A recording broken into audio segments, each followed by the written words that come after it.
Hi guys, and welcome to today's session of the Hindu Decode by Geoid. നമ്മൾ ഇന്ന് എടുത്തിരിക്കുന്ന topic നമ്മുടെ European country ആയ മാൾട്ടയെ പറ്റിയിട്ടുള്ളൊരു ന്യൂസാണ്. ഓക്കെ, ബേസിക്കലി ഇതൊരു കൺട്രി അല്ല, ഇതൊരു ഐലൻഡ് നേഷൻ ആണ്. നമ്മുടെ മെഡിറ്ററേനിയൻ സീയിലുള്ളത്, ഇറ്റലിയുടെയൊക്കെ ഒരു സൗത്തായിട്ട്. So it is locate Europe, specifically southern Europe. Okay, Malta പണ്ട് നമ്മുടെ ബ്രിട്ടീഷ് എംപയറിൻ്റെ ഒരു പാർട്ടായിരുന്നു. പക്ഷേ അതിനുശേഷം അവർ ഗെയിൻഡ് ഇൻഡിപെൻഡൻസ് ആൻഡ് നൗ അവർ ഇൻഡിപെൻഡൻറ്റ് യൂറോപ്യൻ കൺട്രിയാണ്. സോ ഇന്നത്തെ ഈ ഒരു ന്യൂസിൻ്റെ പ്രിലിംസ് റെലവൻസ് നോക്കുമ്പോൾ നമുക്കറിയാം കറണ്ട് അഫയേഴ്സിൻ്റെ അണ്ടറിൽ വരുന്നൊരു ടോപ്പിക്കാണ്. അതേപോലെ തന്നെ മെയിൻസിൽ നമ്മുടെ GS പേപ്പർ 2 വരുന്നതാണ്. Okay, effects of policies and politics of developed and developing countries on India's interest and Indian diaspora. So ഈ ഒരു ന്യൂസിൻ്റെ ബാക്ക്ഗ്രൗണ്ട് നോക്കുമ്പോൾ നമുക്ക് പറയാനുള്ളത്, ഈ മാൾട്ടയ്ക്ക് ഒരു സ്കീം ഉണ്ടായിരുന്നു. ഓക്കെ, മാൾട്ടയുടെ സ്കീം എങ്ങനെയാന്ന് വെച്ചാൽ, പുറത്തുനിന്നുള്ള ആൾക്കാർക്ക്, അതായത് ഫോറിനേഴ്സിനൊക്കെ അവിടുത്തെ സിറ്റിസൺഷിപ്പ് വാങ്ങിക്കാൻ പറ്റും. എങ്ങനെയാന്ന് വെച്ചാൽ അവരുടെ ആ ഒരു കൺട്രിയിൽ പോയിട്ട് വളരെ വലിയൊരു ഇൻവെസ്റ്റ്മെന്റ് നമ്മൾ നടത്തി കഴിഞ്ഞാൽ നമുക്ക് അവിടുത്തെ സിറ്റിസൺഷിപ്പ് കിട്ടും. ഓക്കെ, സോ ഇതിന് പറയുന്നത് ഗോൾഡൻ പാസ്പോർട്ട് സ്കീം എന്നാണ്. നിങ്ങൾക്ക് ഇവിടെ കാണാം, why was Malta's golden passport scheme scrapped എന്നുള്ളതാണ് നമ്മുടെ ഇന്നത്തെ ന്യൂസ്. സോ നമുക്കറിയാം ഇതൊരു യൂറോപ്യൻ കൺട്രി ആണെന്ന് നമ്മൾ പറഞ്ഞു അല്ലേ. സോ ഇവർ യൂറോപ്യൻ യൂണിയന്റെ പാർട്ടാണ്. സോ ഈ ഒരു മാൾട്ടീസ് സിറ്റിസൺഷിപ്പ് യൂറോപ്യൻ യൂണിയന്റെ സിറ്റിസൺഷിപ്പ് കൂടിയാണ്. Okay, since Malta is in the European union, getting Maltese citizenship also gives people European union citizenship. യൂറോപ്പിലെ സിറ്റിസൺഷിപ്പ് കിട്ടും. ഓക്കെ, സോ നമുക്ക് യൂറോപ്പിലെ പല സ്ഥലങ്ങളിലായിട്ട് നമുക്ക് വർക്ക് ചെയ്യാൻ പറ്റും അല്ലേ, നമുക്ക് അവിടെ ജീവിക്കാം, നമുക്ക് അവിടെ വർക്ക് ചെയ്യാം. യൂറോപ്പിലെ പല കൺട്രീസിലും പോയിട്ട് നമുക്ക് അങ്ങോട്ടും ഇങ്ങോട്ടൊക്കെ നടന്നിട്ട് ഫുള്ള് ജോളിയായിട്ടിരിക്കാൻ പറ്റും. സോ നമുക്കറിയാലേ, നമ്മുടെയൊക്കെ ചിലപ്പോൾ ഭയങ്കര വലിയൊരു ഡ്രീം ആയിരിക്കും യൂറോപ്പൊക്കെ ഒന്ന് വിസിറ്റ് ചെയ്യുക എന്നുള്ളത്. പേഴ്സണലി എനിക്ക് ഭയങ്കര ഇഷ്ടമുള്ള ഒരു സ്ഥലമാണ് നമ്മുടെ ഇറ്റലി ആണെങ്കിലും ഫ്രാൻസ് ആണെങ്കിലും സ്പെയിൻ, ജർമ്മനി, UK, ഇവിടെയൊക്കെ ജസ്റ്റ് പോയിട്ട് കണ്ടിട്ട് വരാനുള്ളൊരു ആഗ്രഹമൊക്കെ എല്ലാവർക്കും ഉണ്ടാവുമല്ലോ. ഓക്കെ, അതേപോലത്തെ ആഗ്രഹം എനിക്കുണ്ട്. സോ ഭാവിയിലൊക്കെ കുറച്ച് കാശ് ഉണ്ടാവുകയാണെന്നുണ്ടെങ്കിൽ നമുക്ക് മാൾട്ടയിലൊക്കെ പോയിട്ട് വലിയ ഇൻവെസ്റ്റ്മെന്റ് ഒക്കെ നടത്തിയിട്ട് യൂറോപ്യൻ യൂണിയന്റെ സിറ്റിസൺഷിപ്പ് ഒക്കെ എടുക്കായിരുന്നു. പക്ഷെ ഇനി ആ പരിപാടിയൊന്നും നടക്കില്ല. ഓക്കെ, സോ ECJ, അതായത് European court of justice recent ഈ ഒരു സ്കീം ബാൻ ചെയ്തു. ഓക്കെ, സോ അവർ പറഞ്ഞത് എന്താണെന്ന് വെച്ചാൽ, അവർ പറഞ്ഞത് കാര്യമാണ്, it hertz the value of European union citizenship അല്ലേ. വെറുതെ നമ്മളൊരു രാജ്യത്ത് കൊണ്ടുപോയിട്ട് കുറേ പൈസ ഇട്ട് കഴിഞ്ഞാൽ നമുക്ക് അവിടുത്തെ സിറ്റിസൺഷിപ്പ് കിട്ടും. ആൾക്കാർ മാൾട്ടയുടെ സിറ്റിസൺഷിപ്പ് കിട്ടാൻ വേണ്ടിയിട്ടല്ല പൈസ ഇൻവെസ്റ്റ് ചെയ്യണത്. ഓക്കെ, യൂറോപ്പിലൊരു സിറ്റിസൺഷിപ്പ് കിട്ടുക എന്ന് വെച്ചാൽ സൂപ്പർ അല്ലേ. സോ അതിന് വേണ്ടിയിട്ടാണ് ആൾക്കാർ ഈ ഒരു സ്കീമിനെ യൂസ് ചെയ്തത്. സോ യൂറോപ്യൻ കമ്മീഷൻ, അതായത് യൂറോപ്യൻ യൂണിയന്റെ എക്സിക്യൂട്ടീവ് ബോഡിയാണ് യൂറോപ്യൻ കമ്മീഷൻ. സോ ഇവര് ഈ ഒരു സ്കീമിന് എഗെയിൻസ്റ്റ് ആയിരുന്നു. ഇതിന്റെ തുടക്കം തൊട്ട് അവസാനം വരെയും ഇവർ ഇതിന്റെ എഗെയിൻസ്റ്റ് തന്നെ ആയിരുന്നു. Okay, so they even took legal action to stop it. Ukraine വാറിന് ശേഷം, സോ നമുക്കറിയാം റഷ്യൻ യുക്രൈൻ വാർ നടന്നുകൊണ്ടിരിക്കുന്നത്. സോ അതിന് ശേഷം എന്ന് പറയാൻ കഴിഞ്ഞിട്ടില്ലല്ലോ. ഇപ്പോൾ ചെറിയൊരു സീസ് ഫയർ ഒക്കെ വന്നിട്ടുണ്ട്. പക്ഷേ എന്നിരുന്നാൽ കൂടി യുക്രൈൻ വാർ തുടങ്ങിയതിന് ശേഷം ഈ ഒരു മാൾട്ട ഈ ഒരു പാസ്പോർട്ടൊക്കെ കൊടുക്കല് നിരോധിച്ചിരുന്നു. Okay, Malta stop giving passports to Russians, അതേപോലെ ബെലാറസ് എന്നൊക്കെയുള്ള ആൾക്കാർക്ക് ഈ ഒരു പാസ്പോർട്ട് കൊടുക്കുന്ന പരിപാടി അവർ സ്റ്റോപ്പ് ചെയ്തു. പക്ഷെ ഈ ഒരു സ്കീം ഓപ്പൺ ആക്കിയിട്ട് തന്നെ വെച്ചു കിട്ടാം. ബാക്കി റഷ്യന്നും ബെലാറസ് എന്നുള്ള ആൾക്കാർക്ക് മാത്രമേ ഇത് കൊടുക്കാണ്ടിരുന്നിട്ടുള്ളൂ. ബാക്കി നമ്മളൊക്കെ പോകണമെന്നുണ്ടെങ്കിൽ ചിലപ്പോൾ കിട്ടിയിട്ടുണ്ടാവും. സോ ഇത് പിന്നെയും യൂറോപ്യൻ യൂണിയനെ ഭയങ്കരമായിട്ട് ടെൻഷനിൽ ആക്കിയിരിക്കുകയായിരുന്നു. പക്ഷെ ആ ഒരു കോർട്ട് ഫൈനലി പറഞ്ഞു, ഇത് ഇനി നടക്കില്ല, നമ്മൾ സ്റ്റോപ്പ് ചെയ്യണം എന്നുള്ള കാര്യം പറഞ്ഞു. ഓക്കെ, സോ സിമ്പിളായിട്ട് നമുക്ക് പറയാൻ കഴിയണമെന്നുണ്ടെങ്കിൽ മാൾട്ട യൂറോപ്യൻ യൂണിയന്റെ സിറ്റിസൺഷിപ്പ് പൈസയ്ക്ക് വിൽക്കുകയായിരുന്നു. Okay, they are selling European union citizenship for money. So ഈ ഒരു യൂറോപ്യൻ യൂണിയന് ഇത് തീർച്ചയായിട്ടും അവർക്ക് ഇഷ്ടപ്പെട്ടിട്ടില്ല. ഓക്കെ, അവർക്ക് ഇഷ്ടമല്ലായിരുന്നു, ഇത് പണ്ട് തൊട്ടേ അവർക്ക് ഇഷ്ടമല്ലായിരുന്നു. And the top court has now stopped it. So നമുക്കിവിടെ വേറെ രണ്ട് സംഭവങ്ങൾ കൂടി നോക്കാനുണ്ട്. ഒന്ന് CBIയും പിന്നൊന്ന് RBIയും. നമ്മുടെ സെൻട്രൽ ബ്യൂറോ ഓഫ് ഇൻവെസ്റ്റിഗേഷനും റിസർവ് ബാങ്ക് ഓഫ് ഇന്ത്യയും അല്ല. ഓക്കെ, CBI എന്നതുകൊണ്ട് ഉദ്ദേശിച്ചത് സിറ്റിസൺഷിപ്പ് ബൈ ഇൻവെസ്റ്റ്മെന്റ് എന്നുള്ളതാണ്. സോ ഈ ഒരു പരിപാടി പ്രകാരം നമുക്ക് ഈ ഒരു കൺട്രിയിൽ ഇൻവെസ്റ്റ് ചെയ്ത് കഴിഞ്ഞാൽ അവിടുത്തെ സിറ്റിസൺഷിപ്പ് കിട്ടും. Will get a passport. Okay, നമുക്കൊരു പാസ്പോർട്ട് കിട്ടും, citizenship by investing money in a country. So അതിനെയാണ് ഈ ഒരു ഗോൾഡൻ പാസ്പോർട്ട് എന്നതുകൊണ്ട് ഉദ്ദേശിക്കുന്നത്. അതേപോലെ തന്നെ നമ്മൾ ആർ ബി ഐയുടെ കാര്യം പറഞ്ഞു. ആർ ബി ഐ എന്നുള്ളത് റെസിഡൻസി ബൈ ഇൻവെസ്റ്റ്മെന്റ് ആണ്. അതായത് ഒരു ഫുള്ളായിട്ടുള്ള ഒരു സിറ്റിസൺഷിപ്പ് നമുക്ക് കിട്ടില്ല. പക്ഷെ എന്നിരുന്നാൽ കൂടി നമുക്ക് അവിടെ ഒരു will get a permission to leave okay in a country by investing money. So ഇതിന് പറയുന്നത് ഗോൾഡൻ വിസാസ് എന്നാണ്. സോ ഇവിടുത്തെ ഇഷ്യൂ എന്താണെന്നുള്ളത് നമ്മൾ നേരത്തെ മെൻഷൻ ചെയ്ത പോലെ തന്നെ ഈ യൂറോപ്യൻ യൂണിയനിൽ അല്ലാത്ത people from outside the European union നമുക്ക് അവരെ എങ്ങനെ വിളിക്കാം, അതായത് ഒരു തേർഡ് കൺട്രി നാഷണൽസ് ഈ ഒരു സ്കീം ഉപയോഗിച്ചിട്ട് യൂറോപ്പിലോട്ട് എൻ്റർ ചെയ്യാനും അതിൻ്റെ ഉള്ളിൽ അങ്ങോട്ടും ഇങ്ങോട്ടൊക്കെ നമ്മുടെ ഇറ്റലിയിലും ഇന്ന് ഇറ്റലി ആണെങ്കിൽ നാളെ ഫ്രാൻസ്, പിന്നെ മറ്റന്നാൾ സ്പെയിൻ, പിന്നെ ജർമ്മനി, പിന്നെ മറ്റേ UK അങ്ങനത്തെ ഒരുപാടുണ്ടല്ലോ. സോ അങ്ങനെ ഇവർ നടക്കുകയായിരുന്നു. സോ ഇതിനി നടത്തിക്കില്ല എന്ന് അവർ പറഞ്ഞു. ആൻഡ് ഇതാണ് മെയിൻലി ഇവിടുത്തെ മെയിൻ പ്രശ്നം അതാണ്. അതായത് യൂറോപ്യൻ യൂണിയനിൽ അല്ലാത്ത തേർഡ് കൺട്രി നാഷണൽസ് അവിടെ വരികയും ഈ ഒരു സ്കീമിനെ അവർ മിസ്യൂസ് ചെയ്തിട്ട് they use to enter and move freely within the European Union. So നമ്മൾ ഇതിപ്പോൾ ഈ ഒരു സ്കീമിൻ്റെ പ്രശ്നങ്ങളൊക്കെ പറയുമ്പോൾ എനിക്ക് പെട്ടെന്ന് ഒന്ന് ഓർമ്മ വന്നപ്പോൾ ഞാൻ പറയുകയാണ്. അതായത് നിങ്ങൾ സിവിൽ സർവീസിന് വേണ്ടിയിട്ട് പഠിക്കുന്ന ടൈമിൽ ഇപ്പോൾ എസ്പെഷ്യലി നമ്മുടെ മെയിൻസിൻ്റെ കാര്യം എടുക്കുകയാണെന്നുണ്ടെങ്കിൽ ഇങ്ങനൊരു പ്രോബ്ലം നമുക്ക് കിട്ടിക്കഴിഞ്ഞാൽ ഇതിനെ ഒരു പോയിന്റ് ഓഫ് വ്യൂ എന്ന് മാത്രം നോക്കിക്കാണരുത്. Okay, we have to look from different angles. So നമുക്കിവിടെ എന്തൊക്കെ ഈ ഒരു സ്കീം എങ്ങനെയൊക്കെ മിസ്യൂസ് ചെയ്യാമെന്ന് പറയാൻ കഴിയും. അതായത് ഇപ്പോൾ യൂറോപ്യൻ പാർലമെൻറ്റും കമ്മീഷനും കൂടിയിട്ട് ഈ ഒരു സ്കീം ബാൻ ചെയ്തു. ഓക്കെ, സോ അവർ ബാൻ ചെയ്തതിന് ഒരുപാട് കാരണങ്ങളുണ്ടാവാം. പക്ഷേ മെയിനായിട്ട് ഇത് എങ്ങനെയൊക്കെ മിസ്യൂസ് ചെയ്യപ്പെടാം എന്ന് നമ്മളൊന്ന് ആദ്യം ഒന്ന് ആലോചിച്ച് നോക്കുക. ഓക്കെ, ഈ ഒരു ന്യൂസ് നിങ്ങൾ വായിക്കുന്ന ടൈമിൽ നിങ്ങളൊന്ന് ബ്രെയിൻ സ്റ്റോം ചെയ്യുക. സോ എന്തൊക്കെ രീതിയിൽ ഈ ഒരു സ്കീമിനെ മിസ്യൂസ് ചെയ്യാം എന്നൊന്ന് ആലോചിച്ച് നോക്കുക. സോ നമുക്കൊരു എക്കണോമിക് ആംഗിളിൽ നമുക്ക് ഈ ഒരു മിസ്യൂസ് എങ്ങനെ നടത്തും എന്ന് നോക്കുകയാണെങ്കിൽ നമുക്ക് ഒരു കാര്യം പറയാൻ പറഞ്ഞാൽ ടാക്സ് ഇവേഷൻ നടത്താം അല്ലേ. അതേപോലെ തന്നെ ഇവിടെ ഒരു മണി ലോണ്ടറിങ് അതിൻ്റെ ഒരു പോസിബിലിറ്റി ഉണ്ട്. പിന്നെ മിസ്യൂസ് ചെയ്യുക, ഇവർ ക്രൈംസ് നടത്താം അല്ലേ, ഓർഗനൈസ്ഡ് ക്രൈംസ് നടത്താം, പുറത്തുനിന്നുള്ള ആൾക്കാരൊക്കെ കയറി വന്ന് അല്ലേ. ആൻഡ് പിന്നെ കറപ്ഷനാണ്.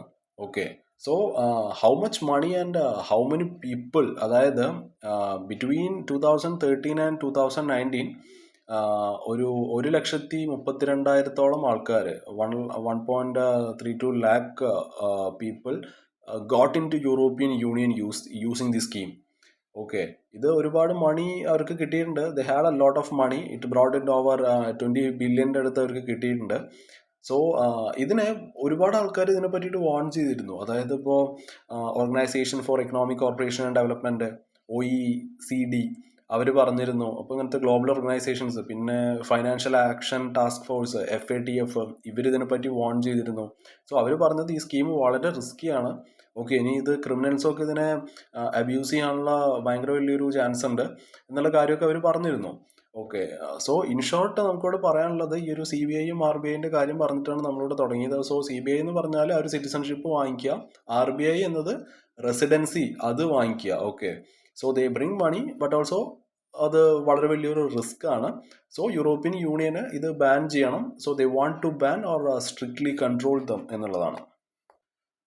സോ എന്തുകൊണ്ടാണ് യൂറോപ്യൻ യൂണിയൻ ഈ ഒരു ഗോൾഡൻ പാസ്പോർട്ട് സ്കീമിന് എഗെയിൻസ്റ്റ് ആയിട്ട് നിൽക്കുന്നത് എന്നാണ് നമ്മൾ ഇനി കുറച്ചും കൂടി ഡീറ്റെയിൽ ആയിട്ട് നോക്കാൻ പോകുന്നത്.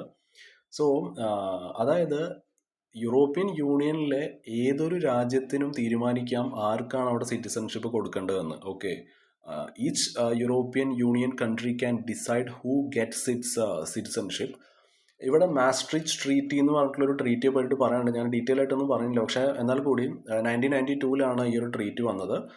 സിൻസ് 1992 ഈ ഒരു മാസ്ട്രിച്ച് ട്രീറ്റി പ്രകാരം being A citizen of any European Union country, okay, നിങ്ങൾ അതായത് നിങ്ങൾ ഇറ്റലിയോ ഫ്രാൻസോ സ്പെയിനോ ഏത് ഇതിൻ്റെ സിറ്റിസൺ ആണെന്നുണ്ടെങ്കിലും it will automatically make you an European union citizen. Okay, അതായത് യൂറോപ്യൻ യൂണിയനിലുള്ള ഏതൊരു അതായത് being A citizen of any European Union country, European യൂണിയൻ്റെ അണ്ടറിലുള്ള ഏതെങ്കിലും ഒരു കൺട്രിയിൽ സിറ്റിസൺ ആണ് നിങ്ങൾ എന്നുണ്ടെങ്കിൽ it will automatically make you an European union citizen. Okay, ഈ ഒരു യൂറോപ്യൻ യൂണിയൻ സിറ്റിസൺഷിപ്പ് നമുക്ക് ഭയങ്കര പവർഫുൾ ആയിട്ടുള്ള റൈറ്റ്സ് ആണ് തരിക. അതായത് നമുക്ക് ഫ്രീ മൂവ്മെൻറ്റ് നടത്താം, നമുക്ക് അവിടെ യൂറോപ്പിൽ പല ഭാഗങ്ങളിൽ നമുക്ക് വർക്ക് ചെയ്യാം, ഈവൻ നമുക്ക് അക്രോസ് യൂറോപ്പിൽ വോട്ടിംഗ് റൈറ്റ്സ് കിട്ടും. ഓക്കെ, സോ ബിക്കോസ് ഈ ഒരു യൂറോപ്യൻ യൂണിയൻ സിറ്റിസൺഷിപ്പ് നമുക്കറിയാം, it is connected to the national citizenship അല്ലേ.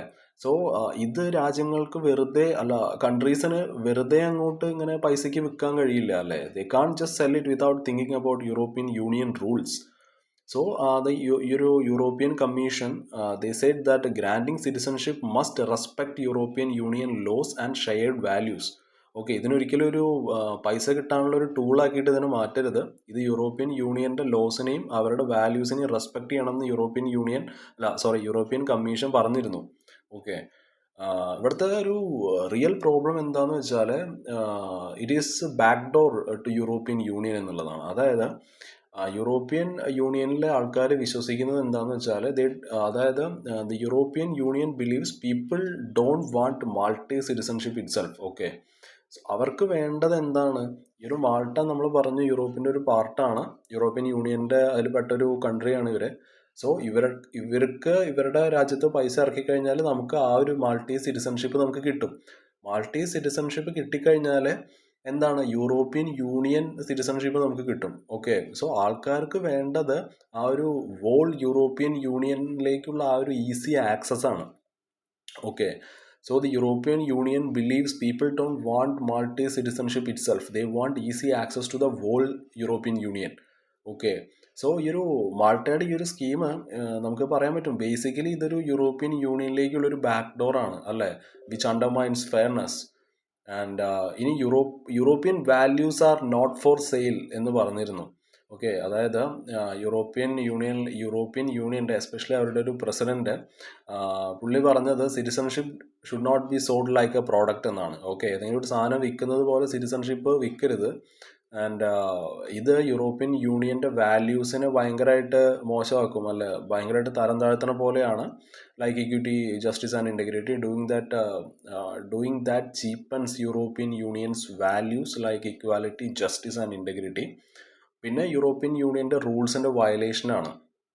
ഓക്കെ, ഇങ്ങനത്തെ സ്കീംസൊക്കെ യൂറോപ്യൻ്റെ ആ ഒരു പ്രിൻസിപ്പിൾസിന് തന്നെ വളരെയധികം മോശമാക്കി. The schemes broke important European Union principles. Especially ആ ഒരു യൂറോപ്യൻ കൺട്രീസ് തമ്മിലുള്ള ആ ഒരു കോപ്പറേഷനെ തന്നെ അത് എഫക്റ്റ് ചെയ്തിട്ടുണ്ട്. ആ ഒരു sincere corporation between European union countries have been affected a lot. അതേപോലെ it has affected fairness, non-discrimination and also these are guaranteed in European Union treaties. Okay, so selling passport for money breaks those rules. അപ്പോൾ ഈ ഒരു European union ഈ ഒരു golden passport സ്കീമിന് എതിരാണ് basic. Because ഇത് ഈ ഒരു യൂറോപ്യൻ യൂണിയൻ്റെ സിറ്റിസൺഷിപ്പിന് ഒരു പ്രോഡക്റ്റായിട്ട് മാറ്റുകയാണ് അല്ലേ. ഇത് യൂറോപ്പിൻ്റെ ലോസിനെ തന്നെ ബ്രേക്ക് ചെയ്യുന്ന പോലെയാണ്. And it goes against shared European values. So നമുക്ക് ഈ ഒരു ന്യൂസിൻ്റെ ഒരു കൺക്ലൂഷൻ പാർട്ടിലോട്ട് വരുമ്പോൾ നമുക്കിനി മാൾട്ടയുടെ കാര്യം എന്താണെന്ന് നോക്കി നോക്കാം. What can Malta do now? മാൾട്ടയ്ക്ക് അവരൊരു ഇൻഡിപെൻഡൻ്റ് ആയിട്ടുള്ളൊരു കൺട്രിയാണ്. അവർക്ക് അവരുടെ സിറ്റിസൺഷിപ്പൊക്കെ ആൾക്കാർക്ക് കൊടുക്കാനുള്ള റൈറ്റും കാര്യങ്ങളൊക്കെ അവർക്കുണ്ട്. അത് അവരുടെ ഒരു നാഷണൽ റൈറ്റാണ്, നമ്മൾ അതിനെ റെസ്പെക്ട് ചെയ്യണം. പക്ഷേ യൂറോപ്പിലെ കോർട്ട് പറഞ്ഞത് അതായത് നിങ്ങൾ മാൾട്ടയുടെ സിറ്റിസൺഷിപ്പ് ആവുകയാണെന്നുണ്ടെങ്കിൽ നിങ്ങൾക്ക് ഒരിക്കലും കാണ്ട് ഓട്ടോമാറ്റിക്കലി ഗീവ് യു ആ യൂറോപ്യൻ യൂണിയൻ സിറ്റിസൺഷിപ്പ്. ഓക്കെ, പ്രത്യേകിച്ച് ആ CBI സ്കീമൊക്കെ ഇല്ലേ. സോ ആ ഒരു സ്കീം വഴി നിങ്ങൾക്ക് യൂറോപ്യൻ യൂണിയൻ്റെ തന്നെ സിറ്റിസൺഷിപ്പ് ഒന്നും കിട്ടില്ല. നിങ്ങൾക്ക് വേണമെങ്കിൽ മാൾട്ടയുടെ സിറ്റിസൺഷിപ്പ് എടുക്കാം. സോ ഇവിടുത്തെ പ്രോബ്ലം എന്താണ്? അതായത് നമ്മുടെ പ്രോബ്ലം അല്ല, മാൾട്ടയുടെ പ്രോബ്ലം എന്താണെന്ന് വെച്ചാൽ Malta gives national citizenship only. Okay, അവർ നാഷണൽ സിറ്റിസൺഷിപ്പ് മാത്രമേ അവർ ആൾക്കാർക്ക് കൊടുക്കുള്ളൂ. അപ്പോൾ ഇതിൽ ഈ ഒരു യൂറോപ്യൻ യൂണിയൻ്റെ ഈ ഒരു ബെനിഫിറ്റ്സ് ഒന്നും അതിൽ കവർ ആവില്ല അല്ലേ. ആ ഒരു free movement across Europe will be restricted. So ഈ ഒരു CBI സ്കീംസിനൊക്കെ ഇവരുടെ ആ ഒരു വാല്യൂ കുറയും. സോ ഒരുപാട് ആൾക്കാർ മാൾട്ടയിലേക്ക് വരുന്നത് മാൾട്ടയിൽ ജീവിക്കാൻ വേണ്ടിയിട്ടല്ല, ഒരു യൂറോപ്യൻ യൂണിയൻ്റെ ആ ഒരു സിറ്റിസൺഷിപ്പ് കിട്ടാൻ വേണ്ടിയിട്ടാണ്. Okay, they don't want just to leave in Malta. Most people wanted the access to Europe. So ഈ ഒരു യൂറോപ്യൻ യൂണിയൻ ഈ ഒരു റൈറ്റ്സ് ഇല്ലാതെ ആൾക്കാർക്കൊന്നും ഇനി ഒരു ഇൻട്രസ്റ്റും ഉണ്ടാവില്ല മാൾട്ട സിറ്റിസൺഷിപ്പ് വാങ്ങിക്കാൻ വേണ്ടിയിട്ട്. So this makes the scheme less attractive and less profitable for Malta എന്നുള്ളതാണ്. സോ മാൾട്ടയ്ക്ക് അവരുടെ സിറ്റിസൺഷിപ്പ് അവർക്ക് ആർക്ക് വേണമെങ്കിലും കൊടുക്കാം. But only if European Union rights are removed. Okay, So the scheme may collapse on its own as buyers won't find it worth the money anymore എന്നുള്ളതാണ്. So നമുക്ക് നമ്മുടെ നെക്സ്റ്റ് ന്യൂസിലോട്ട് പോവാം. സെൻസസുമായിട്ട് റിലേറ്റ് ചെയ്തിട്ടുള്ള ന്യൂസാണ്. സോ നമ്മൾ 2-3 ദിവസമായിട്ട് സെൻസസിൻ്റെ ന്യൂസുകൾ തന്നെയാണ് എടുക്കുന്നത്. ഓക്കെ, അത് തന്നെയാണ് ഫ്രീക്വൻ്റ് ആയിട്ട് നമുക്ക് ന്യൂസ് പേപ്പറിൽ ഈ ഒരു സെൻസസുമായിട്ട് ബേസ് ചെയ്തിട്ടുള്ള ന്യൂസസ് കാണാൻ കഴിയുന്നതുകൊണ്ടാണ്. നിങ്ങൾക്ക് ഇവിടെ കാണാം a different approach to the caste census explained. So ഇതിൻ്റെ പ്രിലിംസ് റെലവൻസ് നമുക്കറിയാം ഇന്ത്യൻ പോളിറ്റി ആൻഡ് ഗവർണൻസിൻ്റെ അണ്ടറിൽ വരുന്നതാണ്. അതേപോലെ തന്നെ മെയിൻസിലാണെന്നുണ്ടെങ്കിൽ നമ്മുടെ GS പേപ്പർ 2 വരുന്നതാണ് അല്ലേ. Government policies and interventions for development in various sectors and issues arising out of their design and implementation.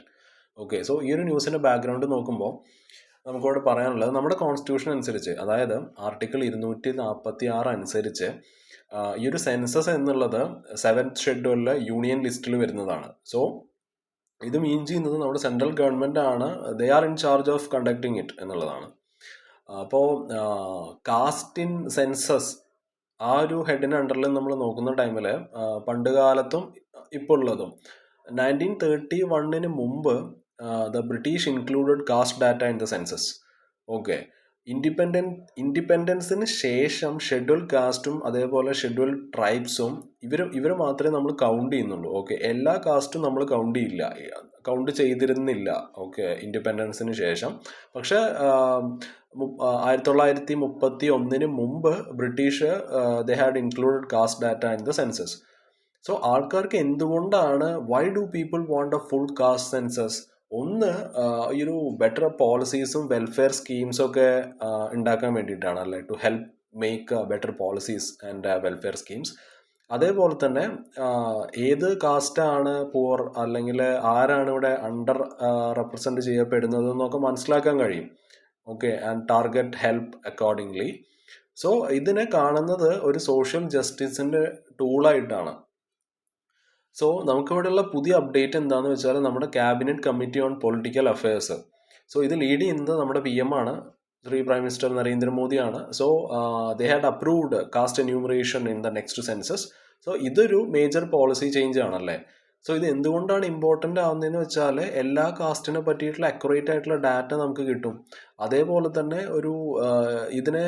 ഇത് കുറച്ചും കൂടി ഹെൽപ്പ് ചെയ്യും. എന്തിലൊക്കെ ഹെൽപ്പ് ചെയ്യും ചോദിച്ചാൽ ഡാറ്റാ ബേസ്ഡ് ഗവർണൻസിൽ ഹെൽപ്പ് ചെയ്യും. അതേപോലെ തന്നെ നമുക്ക് ബെറ്റർ റിസർവേഷൻ പോളിസീസ് സെറ്റ് ചെയ്യാൻ പറ്റും. പിന്നെ വെൽഫെയർ പ്രോഗ്രാംസ് നമുക്ക് we can provide targeted welfare programmes അല്ലേ. So in short we can say that central government plan ചെയ്യുന്നത് to include caste details in the next census എന്നുള്ളതാണ്. And it is a first time since 1931 to support fairer policies and better governance എന്നുള്ളതാണ്. So നമുക്ക് ബീഹാറിലൊരു cast survey നടന്നിരുന്നു 2023. അതേപോലെ തന്നെ തെലങ്കാനയിൽ 2025 ഒരു കാസ്റ്റ് സർവേ നടന്നിരുന്നു. So we look on to what state level caste surveys have found and why they matter എന്ന് നമുക്ക് നോക്കാം.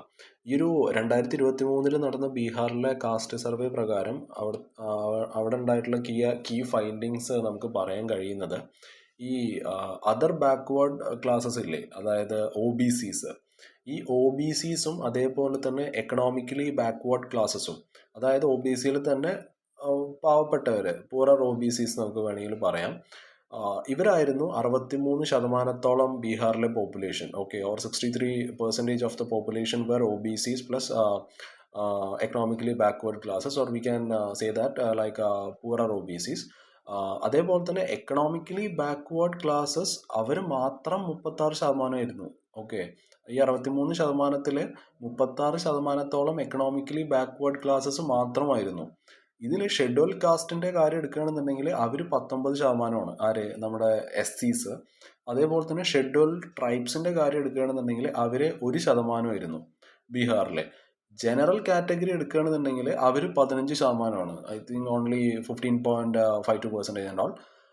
അപ്പോൾ ദാരിദ്ര്യത്തിൻ്റെ കാര്യം എടുക്കുകയാണെന്നുണ്ടെങ്കിൽ, പോവർട്ടി എന്നുള്ള ആ ഒരു ഇതെടുക്കുകയാണെന്നുണ്ടെങ്കിൽ നമുക്ക് മനസ്സിലാക്കാൻ കഴിയുന്നത് 34%-ഓളം ഫാമിലീസ് ഒരു ദിവസം 200 രൂപയിൽ താഴെ അവർക്ക് വരുമാനമുള്ളൂ. ഓക്കെ, 34%-ഓളം ഫാമിലീസിന് they earn less than 200 per day. അതേപോലെ തന്നെ ഈ ഒരു ഷെഡ്യൂൾ കാസ്റ്റിലുള്ള ആൾക്കാരുടെ കാര്യം ഇതിലും വേസ്റ്റ് ആണ്. ഓക്കെ, അവര് ഈ ഒരു ലെവൽ ഉണ്ടല്ലോ, നമ്മൾ 200 രൂപ അവർക്ക് ഒരു ദിവസം കിട്ടുന്നുള്ളൂ എന്ന് നമ്മൾ പറഞ്ഞല്ലോ.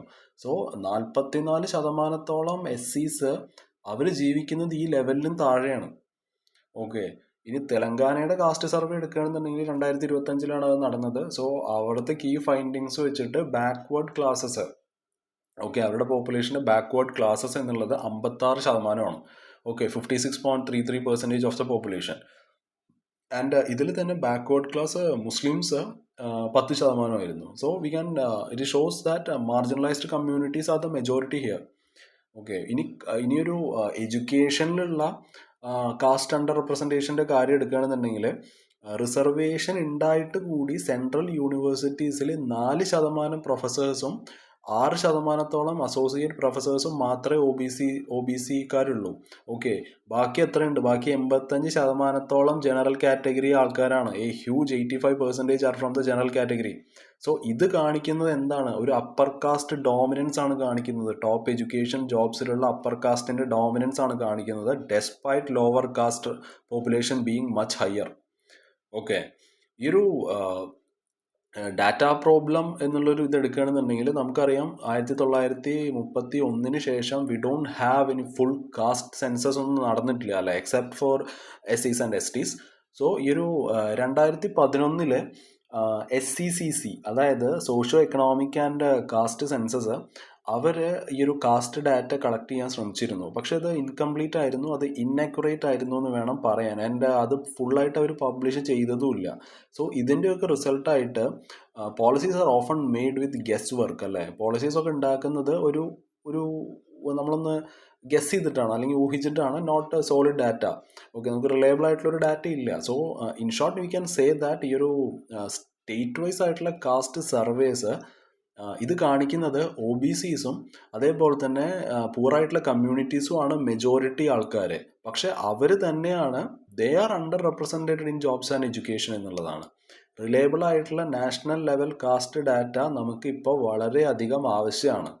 Okay, we need reliable national level caste data urgently to make fair and effective policies എന്നുള്ളതാണ്.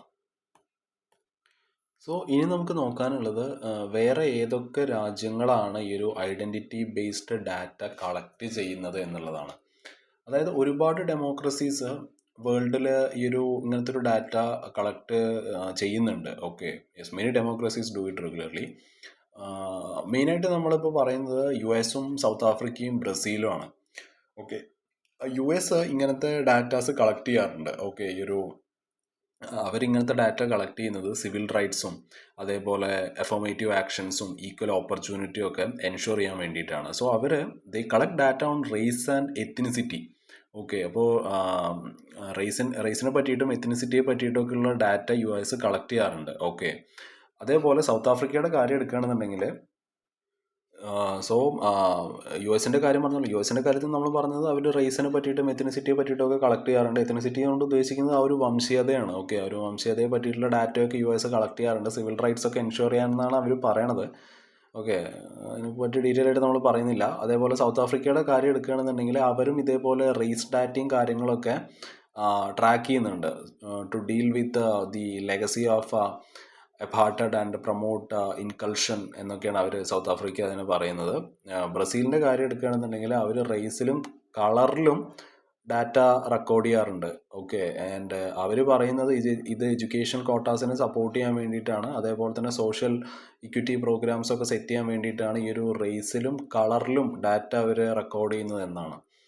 സോ ഇന്ത്യയുടെ ഈ ഒരു കാസ്റ്റ് സെൻസസിനെ പറ്റിയിട്ട് ക്രിട്ടിക്സ് എന്താണ് പറയുന്നതെന്ന് നോക്കാം. ചില ആൾക്കാർ വായിക്കുന്നത് ഈ ഒരു കാസ്റ്റ് സെൻസസ് ഇത് ആ ഒരു ഡിവിഷൻ, അല്ലെങ്കിൽ നമുക്ക് ഒരുപാട് കാസ്റ്റും കാര്യങ്ങളൊക്കെ ഉണ്ട് ആൻഡ് ഡിഫറെൻറ്റ് ഡിവിഷനും കാര്യങ്ങളൊക്കെ ഓരോ കാസ്റ്റിനകത്തും ഉണ്ട്. ഓക്കെ, സോ ഇത് ഈ ഒരു ഡിവിഷനെ ഇൻക്രീസ് ചെയ്യാനായിരിക്കും സഹായിക്കുക എന്നുള്ളതാണ് പറയുന്നത് ഈ ഒരു കാസ്റ്റ് സെൻസസ്. പിന്നെ അതേപോലെ തന്നെ ഇറ്റ് വിൽ കോസ് ടെൻഷൻ, അല്ലേ? പക്ഷേ എക്സ്പേർട്സ് ആർഗ്യൂ ചെയ്യുന്നത് ഇതിന് ഓപ്പോസിറ്റ് ആയിട്ടാണ്. നമ്മൾ കാസ്റ്റ് ഡാറ്റ കൗണ്ട് ചെയ്യാതിരുന്നാൽ ഇത് നമ്മുടെ രാജ്യത്ത് നിന്ന് കാസ്റ്റിനെ കംപ്ലീറ്റ് ആയിട്ട് മാച്ച് കളയുന്ന പോലെയാണോ? Okay, it doesn't erase caste, അല്ലേ? While not counting caste doesn't erase caste എന്നുള്ള കാര്യം നമ്മളിവിടെ മനസ്സിലാക്കണം. ഇത് ഡിസ്ക്രിമിനേഷനെ അതായത് ഒളിപ്പിച്ച് വയ്ക്കാൻ മാത്രമേ സഹായിക്കുള്ളൂ. It only hides discrimination and makes it harder to fix. Okay, അങ്ങനെയാണ് എക്സ്പേർട്സ് ആർഗ്യൂ ചെയ്യുന്നത്. ഓക്കെ, അതേപോലെ തന്നെ എന്തുകൊണ്ടാണ് ഈ ഒരു കാസ്റ്റ് സെൻസസ് ഇന്ത്യയിൽ ഇമ്പോർട്ടൻ്റ് ആവുന്നതെന്ന് ചോദിച്ചാൽ, നമുക്കറിയാം കാസ്റ്റിൻ്റെ കാര്യത്തിൽ നമ്മൾ ടോപ്പാണല്ലോ. ഓക്കെ, വേറെ നമ്മൾ എന്തിലൊക്കെ പുറകിലോട്ടാണെന്നുണ്ടെങ്കിലും കാസ്റ്റിൻ്റെ കാര്യത്തിൽ ടോപ്പാണ്. Okay, so India has one of the deepest caste based inequalities in the world. Okay, so ഈ ഒരു കാസ്റ്റ് സെൻസസ് ഇപ്പോൾ ഇങ്ങനെ ഒരു കാസ്റ്റ് സെൻസസ് കൊണ്ടുവരികയാണെന്നുണ്ടെങ്കിൽ the caste census would show who needs help the most. Okay, ആർക്കാണ് കൂടുതൽ help വേണ്ടത്, ആരെയാണ് നമ്മൾ കൂടുതൽ സഹായിക്കേണ്ടത് എന്നുള്ള കാര്യം നമുക്ക് മനസ്സിലാവും. അതേപോലെ തന്നെ ടാർഗറ്റ് ചെയ്തിട്ടുള്ള വെൽഫെയർ പരിപാടീസ് നമുക്ക് സെറ്റ് ചെയ്യാൻ പറ്റും. ഓക്കെ, നമുക്കത് ഇമ്പ്രൂവ് ചെയ്യാൻ പറ്റും, ടാർഗറ്റഡ് വെൽഫെയർ. അതേപോലെ തന്നെ നമുക്ക് സോഷ്യൽ ജസ്റ്റിസിനെ സപ്പോർട്ട് ചെയ്യാൻ പറ്റും. ആൻഡ് ഇങ്ങനെ നമ്മൾ ഇന്ത്യയുടെ ആ ഒരു ഗ്ലോബൽ ഡെമോക്രറ്റിക് പ്രാക്ടീസസിന് it would also align India with the global democratic practices that aims to correct historical wrongs. Okay, so ഒരുപാട് രാജ്യങ്ങൾ ഇങ്ങനെ ഒരു ഐഡൻറ്റിറ്റി ഡാറ്റ ഒക്കെ കളക്ട് ചെയ്യുന്നുണ്ട്. ലൈക്ക് വംശീയതയെ പറ്റിയിട്ടുള്ള ഡാറ്റയും കാര്യങ്ങളൊക്കെ ലോകത്ത് പല രാജ്യങ്ങളും കളക്ട് ചെയ്യാറുണ്ട് to fight inequality. So India needs caste data to do the same, അല്ലെ, to reveal not reinforce injustice. So നമുക്ക് നമ്മുടെ ഈ ഒരു ന്യൂസിൻ്റെ ഒരു കൺക്ലൂഷൻ പാർട്ടിലോട്ട് വരുമ്പോൾ നമുക്ക് നോക്കാനുള്ളത്, എങ്ങനെയാണ് കാസ്റ്റ് സെൻസസ് ആ ഒരു ട്രാൻസ്പാരൻസിയും അക്കൗണ്ടബിലിറ്റിയും ഇമ്പ്രൂവ് ചെയ്യുന്നത് എന്നാണ് നമ്മളിനി നോക്കുന്നത്. സോ ഒന്ന് ഡെമോക്രാറ്റിക് അക്കൗണ്ടബിലിറ്റിയുടെ കാര്യം എടുക്കുകയാണെന്നുണ്ടെങ്കിൽ, ഈ ഒരു കാസ്റ്റ് സെൻസസ് നമുക്ക് വളരെ ക്ലിയർ ആയിട്ടുള്ളൊരു ഡാറ്റ തരും, അല്ലേ. അതായത് ഏതൊക്കെ ഗ്രൂപ്പ്സിന് എന്തൊക്കെയാണ് അവർക്ക് കിട്ടുന്നത്, which groups are getting what എന്നുള്ള കാര്യം നമുക്ക് മനസ്സിലാവും. സോ ഇത് എങ്ങനെ ഹെൽപ്പ് ചെയ്യാന്ന് വെച്ചാൽ, ദിസ് വിൽ ഹെൽപ്പ് സിറ്റിസൺസ്, അതേപോലെ ആക്ടിവിസ്റ്റുകളെ ഇത് ഹെൽപ്പ് ചെയ്യും. ആൻഡ് മീഡിയാസിനെ ഇത് ഹെൽപ്പ് ചെയ്യും. അതായത് to check if government schemes are reaching the right people, അല്ലേ. അതേപോലെ തന്നെ പബ്ലിക് മണി നമ്മൾ ഫെയർ ആയിട്ടാണോ സ്പെൻഡ് ചെയ്യുന്നത് എന്നുള്ള കാര്യം നമുക്ക് മനസ്സിലാക്കാൻ പറ്റും. പിന്നെ നമുക്ക് ഇതൊരു മെയിനായിട്ടുള്ള ഇതിൻ്റെ ഒരു അഡ്വാൻറ്റേജ് ആയിട്ട് പേഴ്സണലി എനിക്ക് തോന്നുന്നത്, ഒരു ഇൻട്രാ ഗ്രൂപ്പ് ഇൻഇക്വാളിറ്റി റിവീൽ ചെയ്യാൻ സഹായിക്കും, അല്ലേ. അതായത് ഒരു കാസ്റ്റ് ഗ്രൂപ്പിലുള്ള എല്ലാ ആൾക്കാരും ഈക്വലി പാവപ്പെട്ടവരോ അല്ലെങ്കിൽ ഡിസഡ്വാൻറ്റേജ്ഡ് ആയിട്ടുള്ള ആൾക്കാരോ അല്ലേ. സംടൈംസ് ഈ ഒരു ബെനിഫിറ്റ്സ് ഒക്കെ വളരെയധികം എടുക്കുന്നത് ഈ ഒരു കാസ്റ്റിൽ തന്നെ ഒരുപാട് സബ് ഗ്രൂപ്പ്സ് ഉണ്ടാവുമല്ലോ. സോ ആ സബ് ഗ്രൂപ്പ്സിലുള്ള വളരെ എലൈറ്റ് ആയിട്ടുള്ള ആൾക്കാരാണ് ഈ ബെനിഫിറ്റ്സ് ഒക്കെ മോസ്റ്റ്ലി എടുക്കുന്നത്. സോ ഈ ഒരു കാസ്റ്റ് ഡാറ്റ വന്നു കഴിഞ്ഞാൽ it will show that who is still being left behind even within backward groups എന്നുള്ളതാണ്. പിന്നെ നമുക്ക് ഈ ഒരു കാസ്റ്റ് സെൻസസിനെ, ഇത് ഞാൻ നേരത്തെ നമ്മുടെ ന്യൂസിലും മെൻഷൻ ചെയ്തിരുന്നു, ഇത് ജസ്റ്റ് നമ്പേഴ്സ് അല്ല, അല്ലേ. It is not just about numbers. So ഇത് ലാൻഡ് റൈറ്റ്സിനെ സപ്പോർട്ട് ചെയ്യുന്നുണ്ട്, വുമൺ റൈറ്റ്സിനെ സപ്പോർട്ട് ചെയ്യുന്നുണ്ട്, അതേപോലെ തന്നെ ഈ ദളിത്, ബഹുജൻ ആൻഡ് അതർ ആദിവാസീസിനെ എംപവർ ചെയ്യാൻ ഇത് സഹായിക്കും. കോൺസ്റ്റിറ്റ്യൂഷണൽ ഇക്വാലിറ്റി നമുക്ക് ഉറപ്പുവരുത്താൻ പറ്റും. ആൻഡ് ഇറ്റ് ക്യാൻ ഗൈഡ്, അതായത് ഫെയറർ policies and stronger justice movements and all. So ഈ ഒരു കാസ്റ്റ് സെൻസസ് ട്രാൻസ്പാരൻസി ഇമ്പ്രൂവ് ചെയ്യുന്നുള്ള കാര്യം 100% ഉറപ്പാണ്. അതേപോലെ തന്നെ ഇത് കുറച്ചും കൂടി it will ensure fair use of resources എന്നുള്ളതാണ്. പിന്നെ അതായത് it will strengthen efforts four equality and justice in society എന്നുള്ള കാര്യം കൂടി നമ്മൾ മനസ്സിലാക്കി വയ്ക്കുക. സോ അപ്പോൾ നമ്മളപ്പോൾ ഈ ഒരു ന്യൂസ് ഇവിടെ കൺക്ലൂഡ് ചെയ്യാണ്. Will move on to our next news, which is ഇത് നമ്മുടെ ബാംഗ്ലൂരിൽ നടന്ന ആ ഒരു സ്റ്റാമ്പീഡില്ലേ, MS ചിന്നസ്വാമി സ്റ്റേഡിയത്തിൽ ഒരുപാട് ആൾക്കാർ, 11ഓളം ആൾക്കാർ മരിച്ചല്ലോ ആ ഒരു RCB കപ്പ് എടുത്തതിന് ശേഷം. ഈ സംഭവം ശരിയാണ്. അതായത് 18 വർഷത്തിന് ശേഷം ഒരു RCBക്ക് ഒരു കപ്പ് കിട്ടുക എന്ന് വെച്ചാൽ വളരെ സന്തോഷമുള്ളൊരു കാര്യമാണ്. പേഴ്സണലി ഞാൻ RCB ഫാനൊന്നുമല്ല, പക്ഷെ എന്നാൽ കൂടി വിരാട് കോഹ്ലിക്കൊരു കപ്പ് കിട്ടുക എന്ന് പറയുമ്പോൾ അത് നമുക്കറിയാം, he is such a fantastic player, അതിലൊന്നും വേറെ സംശയമില്ല. ആൻഡ് സോ അതിനെ പറ്റിയിട്ടുള്ളൊരു ന്യൂസാണ്. It is profit first, life and safety second. നിങ്ങൾക്ക് ഇവിടെ കാണാം. പ്രിലിംസിലാണെന്നുണ്ടെങ്കിൽ പൊളിറ്റി ഗവർണൻസിൻ്റെ അണ്ടറിൽ വരുന്നൊരു ടോപ്പിക്കാണ് കേട്ടോ അത്. Okay, Indian polity and governance. അതേപോലെ തന്നെ മെയിൻസിലാണെന്നുണ്ടെങ്കിൽ GS പേപ്പർ 2 വരുന്നതാണ്, government policies and interventions for development in various sectors and issues arising out of the design and implementation. So ഈ ഒരു ന്യൂസിൻ്റെ ബാക്ക്ഗ്രൗണ്ട് നോക്കുമ്പോൾ നമുക്ക് പറയാൻ കഴിയുന്നത് എന്താണ് അവിടെ സംഭവിച്ചത്. അതായത് a tragic Bangalore stampede on June 4th, 2025. So, a stampede occurred near M. Chinnaswamy Stadium in Bengaluru. 11 ആൾക്കാർ മരിച്ചു. The crowd had gathered to celebrate RCB's first ever IPL win after 18 years. So ഇവിടെ എന്തൊക്കെയാണ് മെയിനായിട്ടുള്ള പ്രശ്നങ്ങൾ ഇവിടെ സംഭവിച്ചത്? നമുക്ക് ഈ ഒരു ട്രാജഡി ഉണ്ടാവാൻ വേണ്ടിയിട്ടുള്ള മെയിനായിട്ടുള്ള 3 വലിയ പ്രോബ്ലംസ് എന്ന് പറയുന്നത്, ഒന്ന് ഭയങ്കരമായിട്ടുള്ള ആ ഒരു ടോപ്പ് എക്സൈറ്റ്മെൻ്റ് ആണ്. Okay, over the top excitement ആണ്. ഓക്കെ, അതായത് ക്രിക്കറ്റിൽ ഉണ്ടാവുന്ന ജയങ്ങൾ, അതായത് എസ്പെഷ്യലി IPL നമുക്കറിയാം ഏറ്റവും കൂടുതൽ ആൾക്കാരെ കാണുന്നൊരു എന്താ പറയുക ഒരു ടൂർണമെൻ്റ് ആണ്. ഓക്കെ, ക്രിക്കറ്റ് ഫാൻസിന് ഒഴിവാക്കാൻ പറ്റാത്തൊരു ടൂർണമെൻ്റ് ആണ് IPL അല്ലേ. സോ ഇത് വളരെ എക്സ്ട്രീം ആയിട്ടുള്ള പബ്ലിക് ഇമോഷൻസ് ആണ് ഉണ്ടാക്കുന്നത്, almost like A national event. രണ്ടാമത്തത് ആ ഒരു ക്രൗഡ് കൺട്രോൾ ചെയ്യുന്നതിൽ അതോറിറ്റീസിന് പറ്റിയ വീഴ്ചയാണ്. ദേ didn't plan properly for such A large and emotional gathering. Okay, 18 വർഷത്തിന് ശേഷം നമ്മുടെ RCB ഒരു കപ്പടിക്കുക എന്ന് വെച്ചാൽ അറിയാം അത്രത്തോളം ഫാൻ ബേസ് ഉള്ളൊരു ടീമാണ്. ഇപ്പോൾ ചെന്നൈ സൂപ്പർ കിങ്സ് ആണെന്നുണ്ടെങ്കിലും മുംബൈ ഇന്ത്യൻസ് ആണെന്നുണ്ടെങ്കിലും ഇവർക്കാണ് generally they are considered to have the largest fan base. Okay, അതായത് ഡാറ്റാസ് വെച്ച് പറയണമെന്നുണ്ടെങ്കിൽ ചെന്നൈ സൂപ്പർ കിങ്സിനാണ് സിഗ്നിഫിക്കൻ്റ് ആയിട്ടുള്ള ഫോളോയിങ് ഉള്ളത് ഇന്ത്യയിൽ. മുംബൈ ഇന്ത്യൻസിൻ്റെ കാര്യം എടുക്കുകയാണെന്നുണ്ടെങ്കിൽ they also have an international fan base as well. പക്ഷേ RCBയുടെ കാര്യം വ്യത്യസ്തമാണ്. ഇത്രയും 18 വർഷമായിട്ട് കപ്പ് ഇല്ലെങ്കിൽ കൂടി അവരുടെ ഫാൻസിന് ഒരു കുറവുമില്ല. ഓക്കെ, അത്രയും നല്ല ടീമാണ്, അതിനെ പറ്റിയിട്ട് നമുക്ക് വേറെ സംശയമൊന്നുമില്ല. സോ എന്തായാലും വളരെ പാഷനേറ്റ് ആയിട്ടുള്ള ഫാൻ ഫോളോയിങ് ഉള്ളൊരു ടീമാണ് RCB. Okay, despite not having won the IPL trophy. So അത്രയും ഫാൻ ബേസ് ഉള്ളൊരു ടീം കപ്പടിച്ച് കഴിയുമ്പോൾ ആ ഒരു ക്രൗഡ് അത്രത്തോളം ക്രൗഡ് വരും എന്നുള്ള കാര്യം അതോറിറ്റീസ് എങ്ങനെയാണ് ഇഗ്നോർ ചെയ്തത് എന്ന് നമുക്ക് മനസ്സിലാവുന്നില്ല. ഓക്കെ, പിന്നെ വന്ന് പബ്ലിക് കെയർലെസ്നെസ് ആണ്. അതായത് ഈ ഒരു സെലിബ്രേഷൻ്റെ ഈ ഒരു ചൂടിൽ വളരെ ബേസിക് ആയിട്ടുള്ള സേഫ്റ്റി ഒക്കെ ഇഗ്നോർ ചെയ്തു. Okay, and it led to panic and chaos എന്നുള്ള കാര്യമാണ്. ഇനി മീഡിയാസിൻ്റെ റോൾ എടുക്കുകയാണെന്നുണ്ടെങ്കിൽ നമുക്ക് അതും ഇഗ്നോർ ചെയ്യാൻ പറ്റില്ല. സോഷ്യൽ മീഡിയ ആണെന്നുണ്ടെങ്കിലും അല്ലെങ്കിൽ മറ്റേ 24/7 ന്യൂസ് ചാനൽ ഉണ്ടല്ലോ, 24/7 ന്യൂസ് ചാനൽസ്. സോ അവർ ഈ ഒരു മൂവ്മെൻറ്റിന് അവർക്ക് എന്തെങ്കിലും കിട്ടാൻ വേണ്ടി കാത്തിരിക്കുകയാണ്. ഏതെങ്കിലും ഒരു സാധനം കിട്ടിക്കഴിഞ്ഞാൽ പിന്നെ ഒരു ദിവസം ഫുൾ അതാണ്.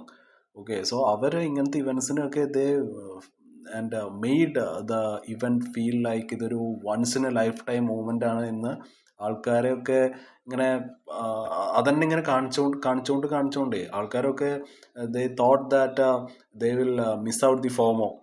ഓക്കെ, ഫോമോ എന്നത് നിങ്ങൾക്ക് അറിയാമെന്ന് വിചാരിക്കുന്നു, ആ ഒരു ഫിയർ ഓഫ് മിസ്സിങ് ഔട്ട്. അതായത് ഇതൊരു ടൈപ്പ് ഓഫ് ആങ്സൈറ്റി അല്ലെങ്കിൽ ഒരു പ്രഷറാണ്. അതായത് ആൾക്കാർക്ക് ഇങ്ങനെ ഒരു ആങ്സൈറ്റിയും പ്രഷറൊക്കെ തോന്നുക, like when they think they are missing out on something exciting, important or fun. ഒരു പാർട്ടി പോലെയോ അല്ലെങ്കിൽ ഒരു ഇവൻ്റ് പോലെയോ, even an IPL celebration. So ഈ ഒരു ബാംഗ്ലൂരു സ്റ്റാമ്പീഡിൻ്റെ കാര്യം നോക്കുകയാണെന്നുണ്ടെങ്കിൽ ഒരുപാട് ആൾക്കാർ ആ ഒരു സ്റ്റേഡിയത്തിലോട്ട് റഷ് ചെയ്ത് വന്നു, because they didn't want to miss RCB's historic first IPL win after 18 years.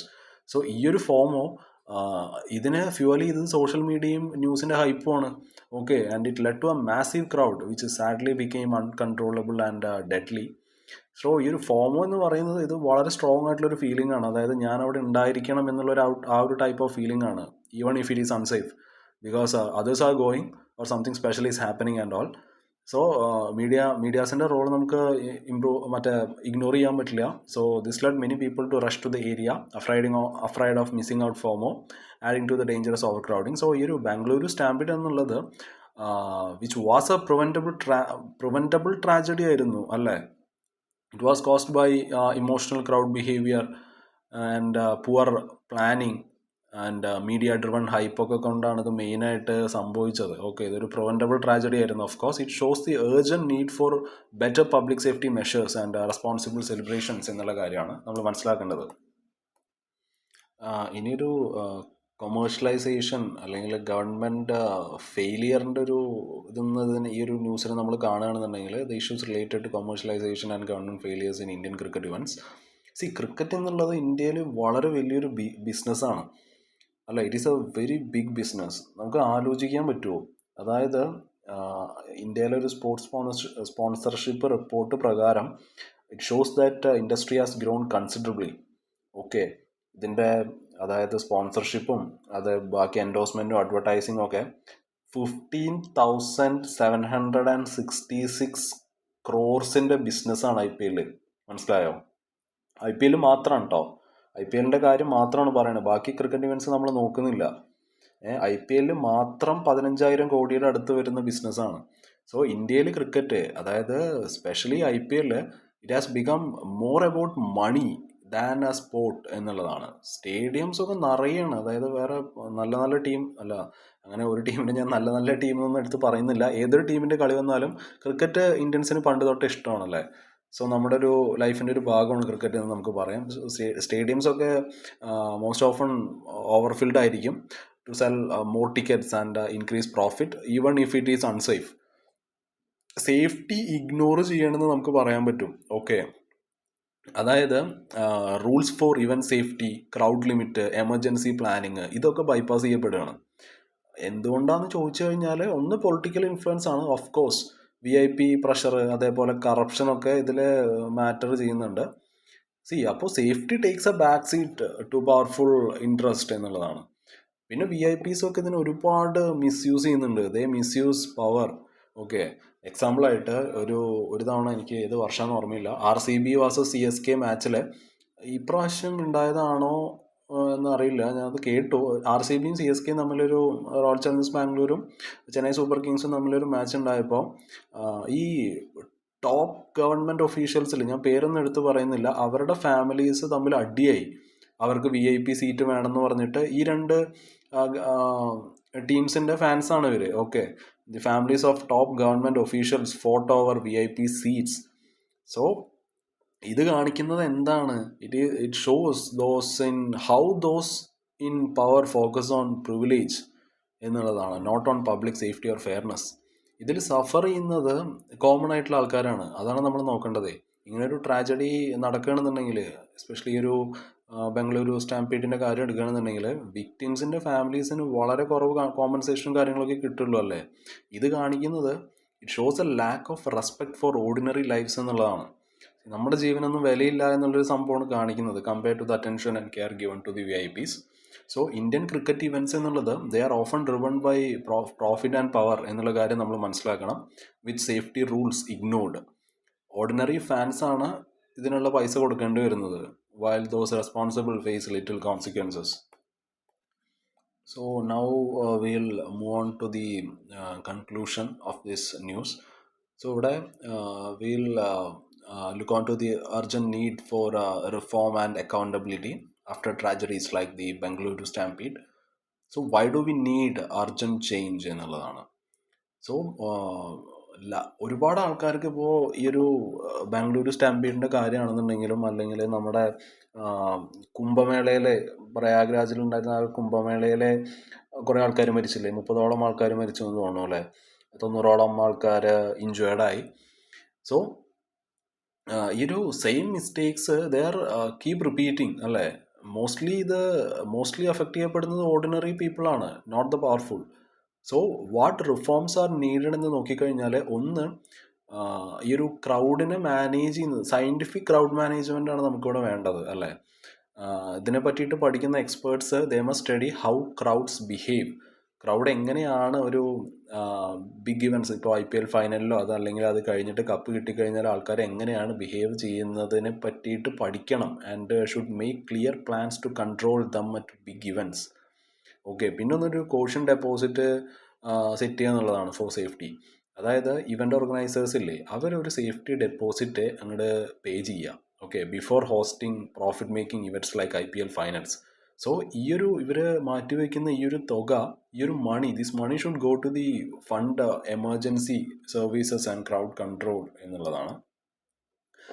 പിന്നെ റൊട്ടീനായിട്ടുള്ള ഒരു സേഫ്റ്റി ഓഡിറ്റ്സ് നടത്തുക എന്നുള്ളതാണ് അല്ല. ഇപ്പോൾ സ്റ്റേഡിയത്തിൽ മാത്രമല്ല, അതായത് വെന്യൂസ് ലൈക്ക് സ്റ്റേഡിയം, അതേപോലെ വേറെ ഏതെങ്കിലും ഫെയറോ അല്ലെങ്കിൽ ടെമ്പിൾസോ എന്തായാലും.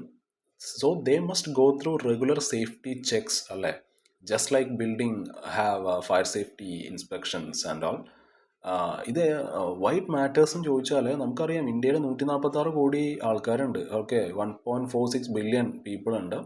സോ ഇങ്ങനൊരു പബ്ലിക് സേഫ്റ്റിയെ നമ്മൾ സീരിയസ്ലി അത് എടുത്തില്ല എന്നുണ്ടെങ്കിൽ ഈ വളരെ പാവപ്പെട്ടവരും അല്ലെങ്കിൽ ഓർഡിനറി പീപ്പിളാണ് they will always face the worst consequences.